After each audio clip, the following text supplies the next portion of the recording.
So as energy is transferred over time through various forms, the amount that you can actually use over time decreases. And that's true in any closed system. Earth is not a closed system. Every hour, every day, every year, every century, we continually get bombarded by massive amounts of energy from the sun. So to try and apply the second law of thermodynamics to a process that happens very specifically on Earth is quite simply a very wrong and misappropriate use of that law. We're not in a closed system. Earth has never been in a closed system. The second law of thermodynamics has never applied to the issue of evolution. And there are no credible scientists today that would say that and not be completely dismissed by the entire community of physics and biology. It's just simply not true to say that it applies to an open system. Real quick, any energy that is to be usable needs a mechanism by which it can be converted. The sun's energy will destroy the paint on your car, the roof on your house. It will give you cancer. A dead stick put in the sunlight will not become alive. Mechanisms are required to convert the energy. Whether the system is open or not is irrelevant if the mechanism of conversion is not present. And yes, plants have a mechanism. Photosynthesis. But the second law must be relevant because you need a mechanism to convert energy. Okay, next question. Back here. And please address your question to a specific side so that we're not both answering the same question. Thank you. Can I ask a clarifying question? You said at the beginning, are we sticking to the format that we get 3 minutes to respond and then the other side gets 1 minute to rebut? Are we going to stick to that, or do we want to? Yeah? Okay, sorry, go ahead. Okay, thank you. 3 minutes to respond, 1 minute to repeat. Or who knows, maybe agree. To the evolutionary side. First, I want to thank you. In your request for truth. Okay, I appreciate that. Second, I would ask, if you are scientists and you're looking for the truth and not just the opinion, then I guess basically what I want to ask is, have you ever really studied the other side of the equation, or are you locked in? I mean, I've studied somewhat both sides. I've read books like New Evidence Demands a Verdict and with Dr. Dow and Lee Strobel's Case for Creation. Have you read those, or have you studied those, or are you set on one side? I haven't read every book that's been written on that side. I have read many. I've read both of Lee Strobel's books, The Case for Christ and The Case for Faith. I've read Michael Behe's Darwin's Black Box. I've looked at the issue a lot, and from a personal perspective, I have spent most of my life as what I would call some form of either young earth creationist or intelligent design proponent. And in that process, I would have always said that I was seeking the truth. You know, it's possible to come to a wrong conclusion. You know, it's possible to be closed-minded, and it's possible to just be decided. You know, it would be a bit unfair for me to say that I walked in here thinking there's a reasonable chance that I'll be dissuaded from believing evolution is true.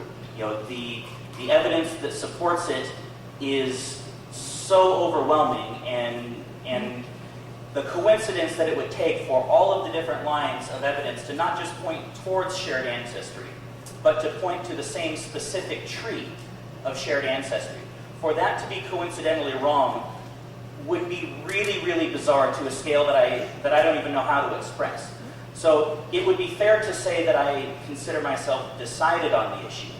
However, I do think it's very important and should always remain open-minded in the sense that if we're wrong, if any element of what we said is wrong, whether it affects the whole or not, any single element of what we say and the whole of what we say ought to be in any issue, not just this issue, whether evolution is true or not, or whether the earth is old or not, or whether pick any issue. If you're decided or you're not decided, any aspect of what you think or evidence you use should be and must be scrutinized always to say, what is the truth? We should ask questions like, how would I know if I'm wrong? I can produce a rather long list of things that if you said, how would you know if evolution isn't true? How would you know if different species on this planet don't share common ancestors? I can give you a very long list of things that can very easily say, this would show that I'm wrong. And there's probably a much bigger list of things that I haven't thought of that upon analysis would say, you know what, this is very strong evidence for the opposite case. So I think it's very important that we mind those types of questions and honestly ask them, how would I know if I'm wrong? Did that answer your question? You looked at both sides. Yes, I believe I have in a more than adequate way, and that doesn't mean that I'm done listening. But I do want to make it clear that on the issue, there's more than enough evidence for me to feel that it's appropriate to be decided. That doesn't mean closed-minded, but I do consider myself decided. If that distinction makes sense, I hope it does. Okay, thank you. It's interesting enough, you mentioned mechanism, and we have Darwinian gradualism, and then we have another mechanism because of the fossil record, the absence of the fossil record, and I assume you two are gradualists, evolution, Darwinian evolution, because you're a punctuated equilibrium, which basically says that the fossil record is an embarrassment, therefore we have to assume that things happen so quickly we can't find the evidence in the fossil record. And so here's an example where we've had many evolutions that falsified gradualism, but instead of disregarding the theories, they've gone to punctuated equilibrium. And one last point is, why do people believe in evolution? I firmly believe that most people believe in evolution because they're tired. From my experience, and you might say the same thing, is 99% of the evolutionists I talk to on the campus have no clue why they believe it. That's my observation. 99% of them. They have no reason. I always ask that question again, why do you believe in evolution? And I'm always shocked at responses. Am I up? You're up. Next question.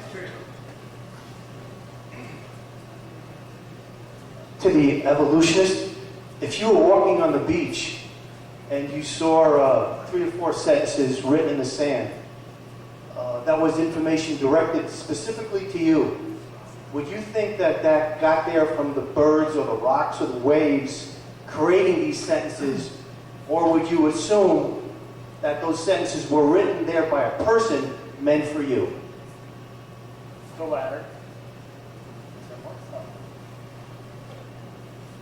Okay. I think it's a fairly simple answer, but I understand what you're getting at with your question.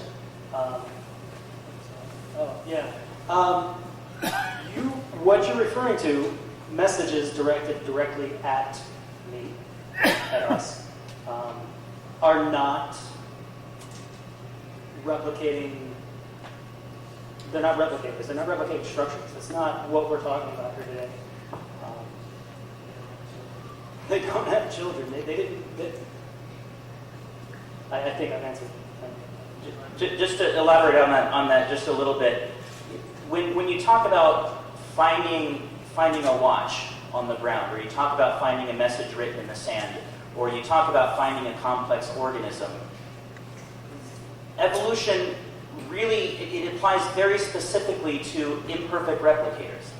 If a structure doesn't replicate itself in specifically an imperfect manner with errors, then it's impossible for natural forces to modify it over time through a natural selection or through an evolutionary process. You know, the Grand Canyon didn't evolve in the same way that modern lizards evolved. You know, the Grand Canyon, 20 years from now, 30 years from now, isn't going to make children that are largely but slightly different than it that nature can select upon. So finding a message, finding any entity that's a non-replicator that conveys a message that would be, by any measure of probability, completely absurd to say that it showed up by chance, it's obvious the correct answer is, I would assume somebody put it there for me. The question we have to ask is there a mechanism by which complexity or diversity that we see today could have arisen not by design? And evolution, the theory of evolution describes a way that happens specifically in replicators. If it's not a replicator, it doesn't get to play. It's not invited to the game. So any analogy that you'd like to make in that sense, remember that to try and say this is designed, therefore organisms must be, you're talking about replicators and non-replicators, and evolution requires the act of replication in order to make any sense. I hope that makes sense. Information. There's a program called SETI, the Search for Extraterrestrial Intelligence.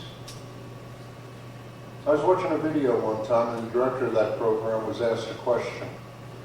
How will you know when you find intelligence? I said, well, we get a message